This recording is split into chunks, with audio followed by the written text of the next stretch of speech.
What's up, guys? Theo here doing a prediction for Michael Johnson versus Darrius Flowers. So right now, Michael Johnson is a minus 145 favorite, and the comeback on Darrius Flowers is plus 115 on DraftKings. Guys, I like Michael Johnson here. How can you not love Michael Johnson? I mean, the dude is just truly a wild card. This isn't an original thought or anything like that. Everybody knows how crazy Michael Johnson is and kind of what happens in his fights. You just never know what is going to happen when he gets in the ring. Either you're going to see him get brutally knocked out, submitted, you're going to see him brutally knock somebody out or submit somebody. I mean, you just never know what's going to happen with Michael Johnson. It's kind of amazing that he is still fighting. I really wish he wasn't because, honestly, that last fight of his against, who was it? Diego Ferreira, I believe, who himself is pretty old and washed. And, man, Michael Johnson got slept so badly in that fight. Like, one of the worst I've ever seen in my life. And he got hit with a follow-up shot while I was on the ground. Man, that was really hard to watch. I wish Herb Dean would have gotten there quicker and gotten Ferreira away from him, because it sucks seeing these old dudes that have so many fight miles on their body take hits, just unnecessary damage like that, especially when you're in such a vulnerable position. I'm really not a huge fan of like follow-up shots after people go out stiff. I understand why it happens, but I really just don't like to see it, man.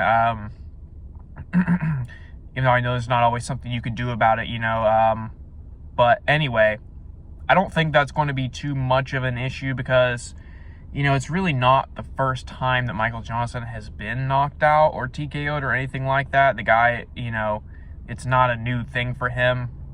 Although I do think that probably did take some years off of his life. The thing about Johnson is he gets knocked out and he takes this insane damage, and then he comes back and he still has the same, agility, he still has the same hand speed, he still has the same power. Yeah, he's washed and he's making really bad decisions and whatnot in fights, but when he's on the feet, he's still quite intelligent and he's still got decent combinations and just really slick, really fast hands. And I kind of like that in a matchup here against Darrius Flowers, Darrius Flowers, I think, is honestly really fun fighter to watch. It's really fun watching this guy get in the octagon and do his thing. Really like the guy. I think he's cool. And I don't think that Darrius Flowers is really bad or anything like that. I think he's actually quite good in a chaotic way. I think he's got kind of like a similar fight style to like a Terrence McKinney, Michael Chandler. Kind of just like really explosive and just kind of fights. And he's not putting a ton of technique into what he does. But I think that's going to be an issue for him coming up against Michael Johnson, because Darrius Flowers, he's going to want to stand and bang with Johnson. He's going to want to go in there and try to knock this guy out. The type of dude that Darrius Flowers is, I don't think this is a dude that's like looking for submissions, looking to wrestle or anything like that.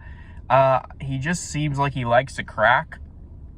And the thing about him is that he's quite loose, and he doesn't have much technique when he fights, although he is incredibly physically aggressive and powerful, and that is a big advantage for him.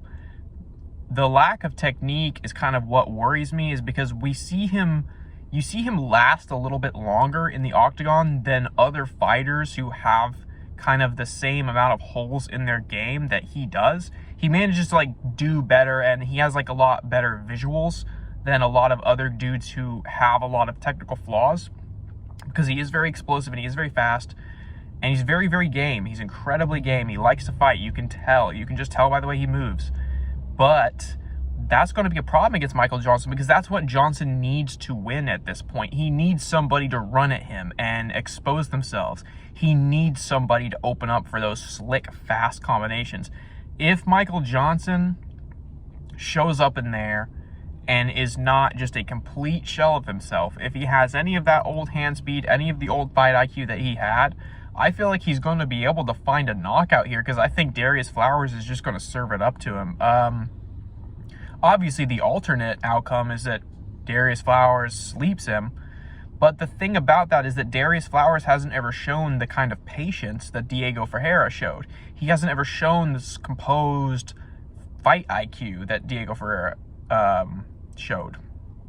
Ferreira, that knockout didn't come out of nowhere. Ferreira spent a long time trading back and forth with Michael Johnson and going to the ground a little bit. And it kind of built up to that point. It wasn't like he just came out and did it in like right away or anything like that. He actually had to get a read on Johnson, and he had to avoid danger. And Michael Johnson, as long as he's presenting that danger, this is a really bad matchup for Darrius Flowers. Unless Michael Johnson shows up in there completely washed, which he already is washed, but if he gets to a point where he's like Tony Ferguson, where he just like can't even seem to like do anything, then that will be a problem. But like I said, I don't try to predict when that happens. I don't try to time fighters falling way off a cliff like that. Michael Johnson's already past his prime. He's already at this point probably just fighting for money. But you just can't count out his hands, man. He still has the power and the ability to like knock somebody out, especially someone like Darrius Flowers, who is going to come forward at him without much technical defense.